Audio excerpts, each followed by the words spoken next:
கர்த்தருக்கு ஸ்தோத்திரம். கர்த்தராகிய இயேசு கிறிஸ்துவின் இன்ப நாமத்தில் இனிய வாழ்த்துக்கள். இன்றைய தியானத்திற்காக ஜெபித்த பொழுது தேவன் தந்த வசனம் ஏசாயா தீர்க்கதரிசியின் புஸ்தகம் 55ஆம் அதிகாரம் 6ஆம் வசனம்.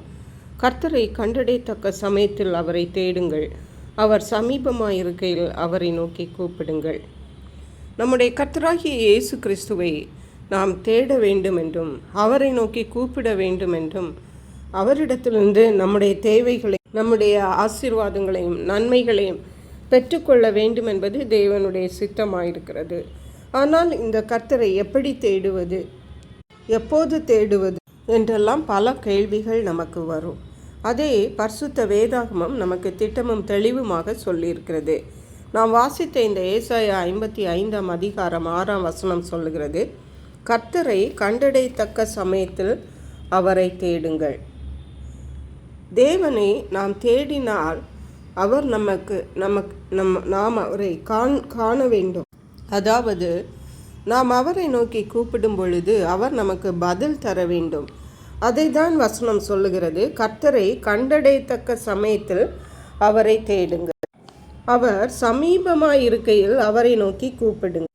அப்படியானால் தேவனை நாம் கண்டடையத்தக்க ஒரு நேரம் இருக்கிறது, அவர் நமக்கு சமீபமாக இருக்கிற ஒரு நேரமும் இருக்கிறது.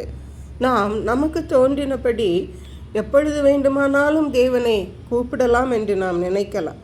அப்படியே கூப்பிடலாம், எப்பொழுதும் தேவனை நோக்கி ஜெபியுங்கள் என்று சொல்லப்பட்டிருக்கிறது. ஆனாலும் தேவன் சமீபமாக இருக்கிற ஒரு நேரத்தில் நாம் கூப்பிடுவோமானால் நிச்சயமாகவே நமக்கு ஜெபங்களுக்கு பதில் சீக்கிரமாக நமக்கு கிடைக்கும். நீதிமொழிகளின் புஸ்தகம் 8ஆம் அதிகாரம் 17ஆம் வசனம் சொல்லுகிறது, என்னை சிநேகிக்கிறவர்களை நான் சிநேகிக்கிறேன், அதிகாலையில் என்னை தேடுகிறவர்கள் என்னை கண்டடைவார்கள். நாம் தேவனை சிநேகித்தால் அவர் நம்மை சிநேகிக்கிறார், அவர் நம்மை நேசிக்கிறார். அதிகாலையில் என்னை தேடுகிறவர்கள் என்னை கண்டடைவார்கள் என்று சொல்லப்பட்டிருக்கிறது.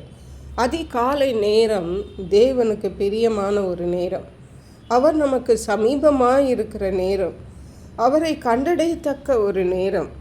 அதிகாலையில் எழும்பி நாம் முதலாக கர்த்தரை தேடுவோமானால் நிச்சயமாகவே நாம் கர்த்தரை கண்டடைவோம். நம்முடைய ஜெபங்களுக்கு தேவன் பதில் தருவார். நம்முடைய ஜெபங்கள் சீக்கிரமாக தேவனுடைய சந்நிதியிலே போய் சேரும். அருமையான கர்த்தருடைய பிள்ளைகளே, நாமும் கூட நம்முடைய அன்றாட வாழ்க்கையிலே அதிகாலையிலே எழும்பி நாம் கர்த்தருடைய சமூகத்தில் அமர்ந்திருப்போம், தேவனை நோக்கி கூப்பிடுவோம், அவருடைய சத்தத்தை கேட்போம், நம்முடைய ஜெபங்களுக்கு பதில்களை பெற்று தேவனால் ஆசீர்வதிக்கப்படுவோம், விடுவிக்கப்படுவோம். கர்த்தர் தாம் இந்த வார்த்தைகளை ஆசீர்வதிப்பாராக. ஜெபிப்போம். எங்களை கிருபையா நேசித்து பாதுகாத்து வழி நடத்துகிற எங்கள் அன்பின் தகப்பனே, ஆசீர்வதிக்கப்பட்ட இந்த நல்ல நாளுக்காக நன்றி. இந்த நாளிலும் கர்த்தரை நாங்கள் எப்படி தேட வேண்டும், எப்பொழுது தேட வேண்டும், ஏன் தேட வேண்டும் என்று நீர் எங்களோடு பேசியிருக்கீங்கப்பா. நாங்கள் கர்த்தரை கண்டடையத்தக்க சமயத்தில் தேடி அவர் சமீபமாக இருக்கையில் அவரை நோக்கி கூப்பிட்டு கர்த்தரால் ஆசீர்வதிக்கப்பட, எங்களுடைய எல்லா தீமைகளினின்றும் விடுவிக்கப்பட மக்கண்டு சாட்சிகளாயிருக்க கர்த்தர் உதவி செய்வீராக. நன்றி பரிசுத்த ஆவியானவரே, துதிகன மகிமை உமக்கே செலுத்துகிறோம். இயேசு கிறிஸ்துவின் இன்ப நாமத்தில் ஜெபிக்கிறோம் எங்கள் அன்புள்ள பரமபிதாவே, ஆமென்.